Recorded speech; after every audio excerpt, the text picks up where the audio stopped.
আসসালামু আলাইকুম। আজকে আমরা রসায়ন প্রথম পর্বে প্রথম অধ্যায় ল্যাবরেটরির নিরাপদ ব্যবহার এই অধ্যায়ে হাজারি স্যারের বইয়ের এমসিকিউ গুলো করব।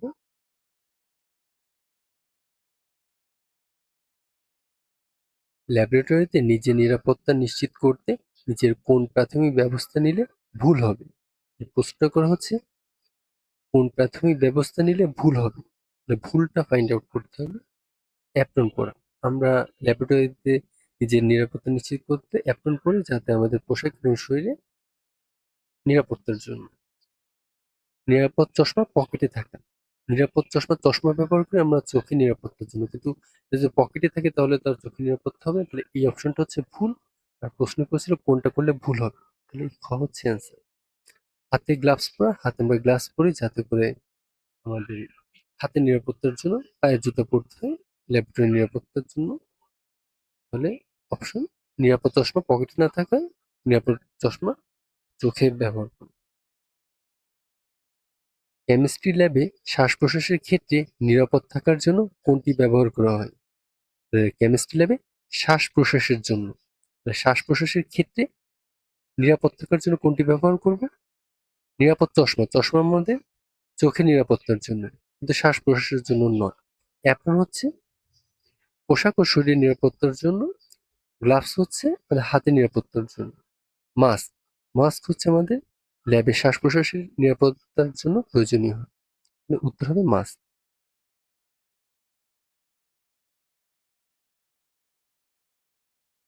কেমিস্ট্রি ল্যাবে কখন নিরাপদ চশমা ব্যবহার করা আবশ্যক?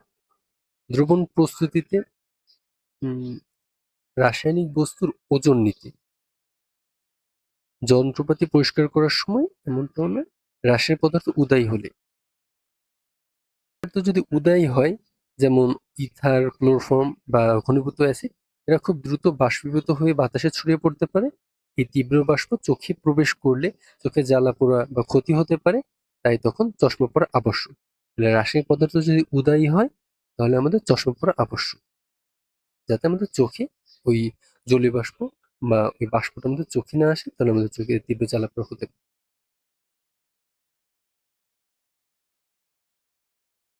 বল ভঙ্গি ব্যালেন্সের ক্ষেত্রে নিচের কোনটি প্রযোজ্য নয়? প্রশ্ন করছি কোনটি প্রযোজ্য নয়, তাহলে কোনটা প্রযোজ্য নয়? বল ভঙ্গি ব্যালেন্সের জন্য প্রযোজ্য হচ্ছে পয়েন্টার, রাইডার, অ্যাগেট, প্লেট। এই তিনটা হচ্ছে প্রয়োজনীয়। কোনটা প্রয়োজনীয় নয়? ট্যার, এটা হচ্ছে প্রয়োজনীয় নয়। প্রশ্ন করছিল কোনটা প্রযোজ্য নয়, ট্যারের প্রযোজ্য নেই।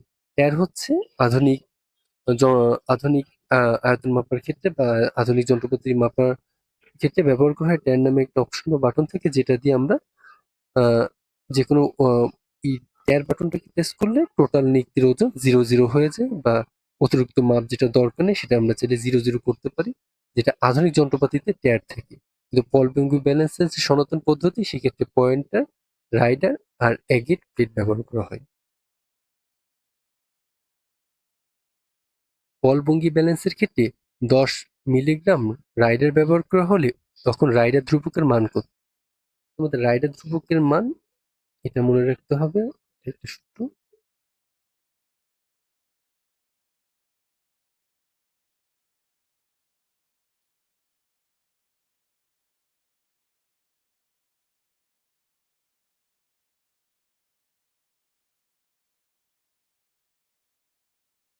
রাইডার ধ্রুবক আর C equal to 2 × milligram divided by 100। তাহলে এই সূত্রটা আমাদের বসাতে হবে যে রাইডার ধ্রুবক আর সি হবে 2 × মিলিগ্রাম, যত মিলিগ্রাম ধ্রুবক ব্যবহার করা হবে আর যত মিলিগ্রাম আমরা রাইডার ব্যবহার করবো ছিল, সো 2 × মিলিগ্রাম। এখানে দেওয়া আছে, প্রশ্ন হচ্ছে 10 মিলিগ্রাম ব্যবহার করা হয়েছে, সো 2 × 10 ডিভাইডেড বাই 1000। এটাকে করলে হয় 2/10। 0 অ্যান্ড এই 0টা কাটলে 2/10 থাকে। 2/10 ইজ ইকুয়াল টু 0.2। 0.2 কিন্তু মিলিগ্রাম।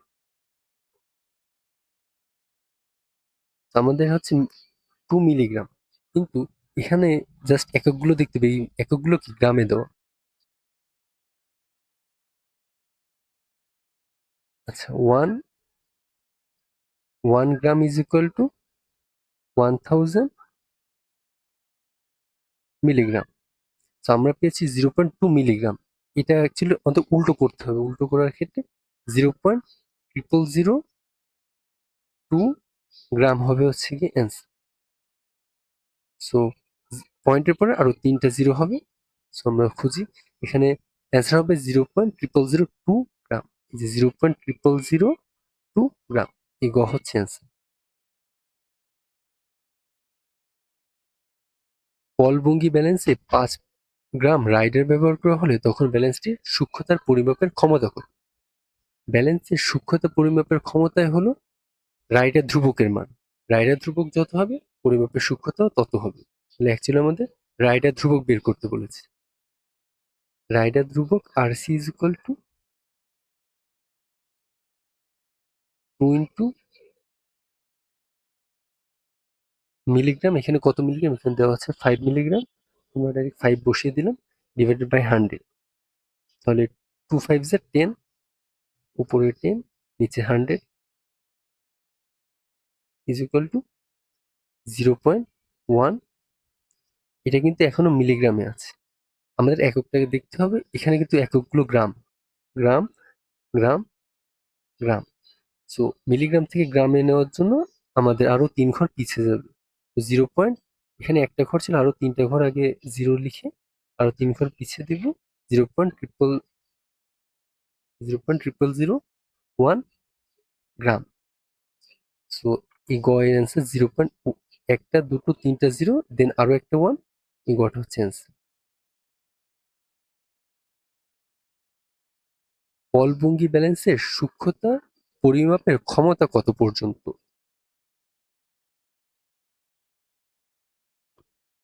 আচ্ছা, পলভঙ্গি ব্যালেন্সের একটি অত্যন্ত সংবেদনশীল অ্যানালিটিক্যাল নীতি। এটি দিয়ে সর্বনিম্ন 0.1 মিলিগ্রাম অথবা এটাকে আমরা যদি গ্রামে কনভার্ট করি 0.000 বা 4 ডিজিট পর্যন্ত এটা মাপতে পারে। দশমিকের পরে আরো 4 সংখ্যা পর্যন্ত 0.001 গ্রাম পর্যন্ত এটা মাপতে পারে। তাহলে পলভঙ্গি ব্যালেন্সের সূক্ষ্ম পরিমাপের ক্ষমতা কত পর্যন্ত? 0.001 গ্রাম পর্যন্ত। এটা খাতায় লিখে একটু মনে রাখতে হবে। স্প্যাচুলা কোন কাজে ব্যবহৃত হয়? স্প্যাচুলা ভর পরিমাপে ব্যবহৃত হয়। স্প্যাচুলা হলো ল্যাবরেটরিতে ব্যবহৃত ছোট চামচ বা ছুরির মতো যন্ত্র। বোতল বা পাত্র থেকে কঠিন রাসায়নিক পদার্থ তুলে ব্যালেন্সে নিয়ে ওজন বা ভর মাপার জন্য এটি ব্যবহার করা হয়ে থাকে। 4 ডিজিট ব্যালেন্সের সূক্ষ্মতা কত? 4 ডিজিট ব্যালেন্স মানে দশমিকের পরবর্তীত আরো 4টা ঘর মাপা যাবে।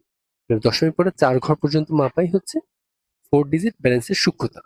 এখানে পয়েন্টের পরে দুটো ডিজিট আছে, এখানে পয়েন্টের পরে 3টা ডিজিট, এখানে পয়েন্টের পরে 4টা ডিজিট, একটা, দুটো, 3টা, 4টা। এইটাই হবে উত্তর। আর এখানে পয়েন্টের পরে একটা, দুটো, 3টা, 4টা, 5টা, এখানে 5টা, এখানে 3টা, দুটো।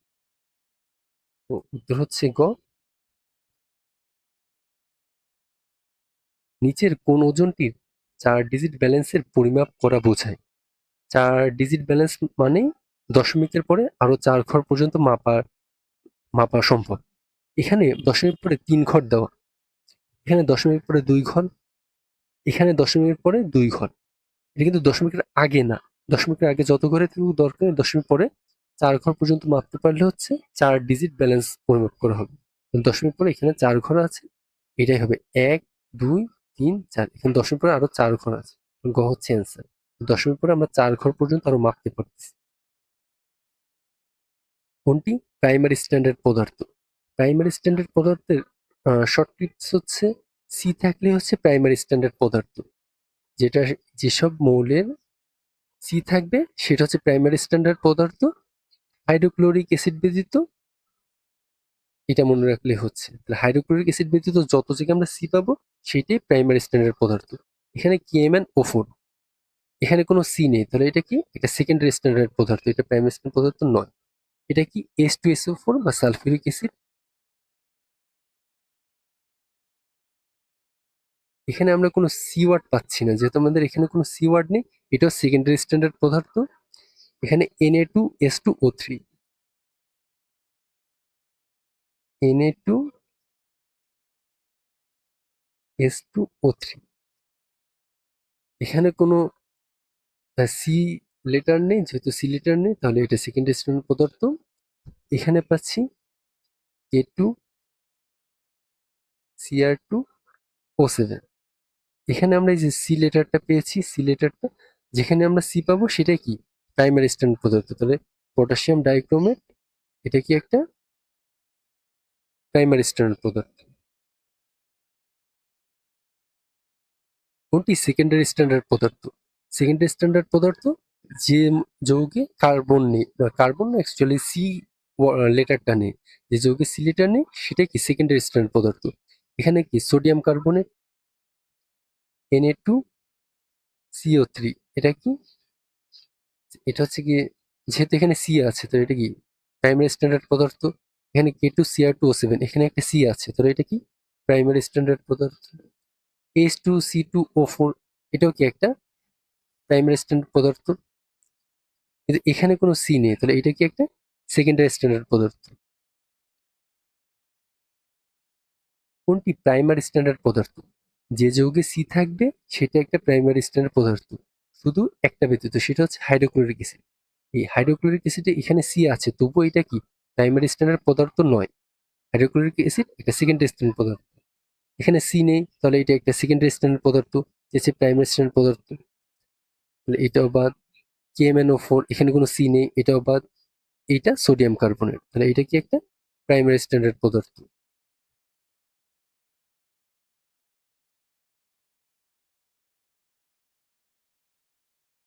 প্রাইমারি প্রমাণ দ্রবণ তৈরিতে কোনটি ব্যবহৃত হয়?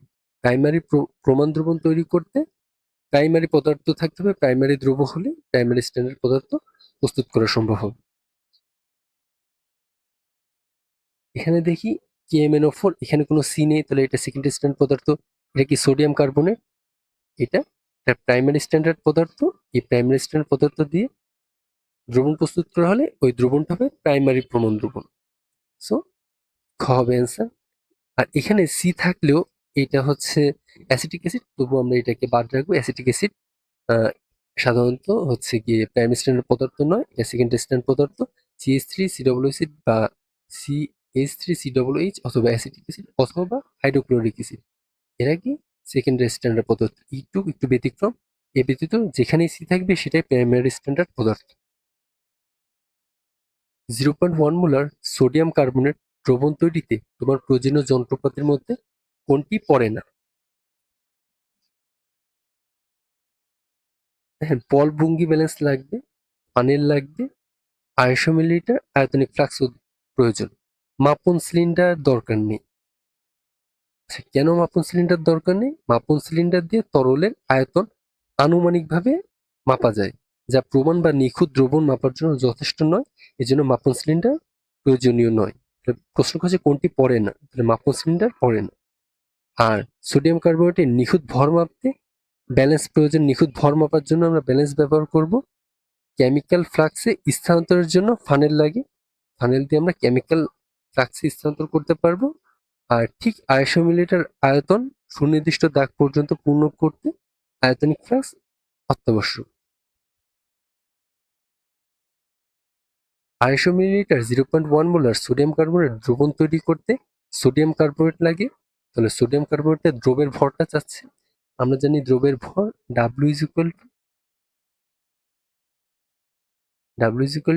SMV divided by 1000।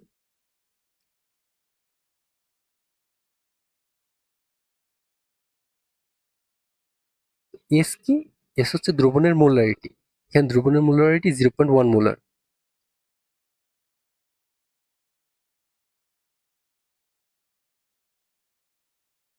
এম কি? এম হচ্ছে দ্রবের আণবিক ভর, এটা হচ্ছে সোডিয়াম কার্বনেট। সোডিয়াম কার্বনেট দ্রবের আণবিক ভরটা বের করতে হবে। সোডিয়াম, এখানে সোডিয়াম, একটা সোডিয়ামের ভর হচ্ছে 23, 23 দুগুণে 46 প্লাস কার্বনে একটা, কার্বনের ভর 12, একটা অক্সিজেনের ভর হচ্ছে 16, 3 16 48, আমরা টোটালটা দিয়ে অ্যাড করলে কত পাবো?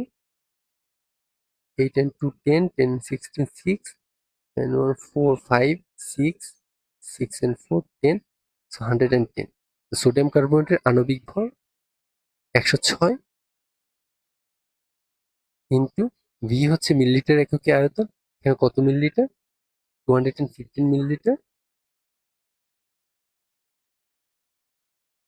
Divided by 1000। এটা ক্যালকুলেটর করলে হয় 4 25 100 হয়, এখানে নিচে থাকবে 4, দেন 0.1 ইন্টু 10.6 ইজ ইকুয়াল টু এটা দিলে এখানে এক ঘর আগে পয়েন্ট চলে আসবে, আর 4 দিয়ে 10.6 কে কাটলে 2.65 আসবে। এটা ক্যালকুলেটর করতে পারো, আস্তে আস্তে হাতে ক্যালকুলেশনও শেখা যাবে। 2.65। এই অঙ্কে চেয়েছিল কি সোডিয়াম কার্বনেট কত গ্রাম লাগে, আমরা সোডিয়াম কার্বনেটের দ্রবের ভর কত প্রয়োজন সেটা চেয়েছিল। আয়তনিক ফ্লাক্স ব্যবহৃত হয় কোন কাজে? প্রমাণ দ্রবণ তৈরিতে আয়তনিক ফ্লাক্স ব্যবহৃত হয়, গ হবে অ্যান্সার। আচ্ছা, আয়তনিক ফ্লাক্স একটা নির্দিষ্ট আয়তনের স্থায়ী দাগ কাটা থাকে। এই আয়তনিক ফ্লাক্সে প্রতিটা ঘরে এরকম কাটা থাকে যে এইটা এটা 100 মিলিলিটার, এটা 250 মিলিলিটার, এটা 500 মিলিলিটার, এইভাবে করে একটা মাপ দেওয়া থাকে। আমরা এই মাপটা দেখে বুঝতে পারি আমরা কত মিলিলিটার দ্রবণ নিচ্ছি বা দ্রবণ কত লিটার প্রস্তুত হচ্ছে, এই টাইপের। সো আয়তনিক ফ্লাক্সে এটি নির্দিষ্ট আয়তনের স্থায়ী দাগ কাটা থাকে। নির্দিষ্ট মূল্যায়নটি নিখুঁত প্রমাণ দ্রবণ প্রস্তুত করা যাবে, প্রস্তুত করার জন্য এটা বিশেষভাবে ব্যবহার করা হয়।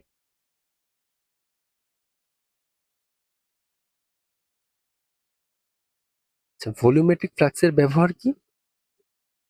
নির্দিষ্ট আয়তনের দ্রবণ তৈরি করা। ভলিউমেট্রিক ফ্লাক্স বা আয়তনিক ফ্লাক্সের মূল ডিজাইনের উদ্দেশ্য হলো কোনো দ্রবণের একটি নির্দিষ্ট আয়তন, যেমন 100 মিলিলিটার বা 250 মিলিলিটার, একদম নিখুঁতভাবে তৈরি ও ধারণ করা।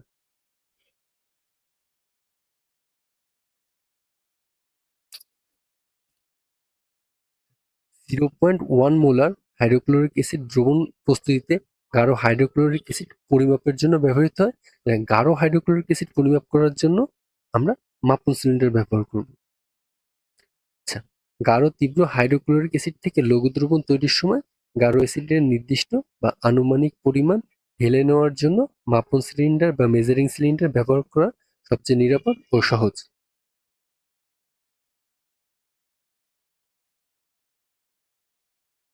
বুলেটের সাহায্যে সর্বনিম্ন কত আয়তন মাপা যায়? এটা আমাদের মুখস্থ রাখতে হবে যে বুলেটের সাহায্যে সর্বনিম্ন আমরা 0.1 মিলিলিটার আয়তন মাপা সম্ভব।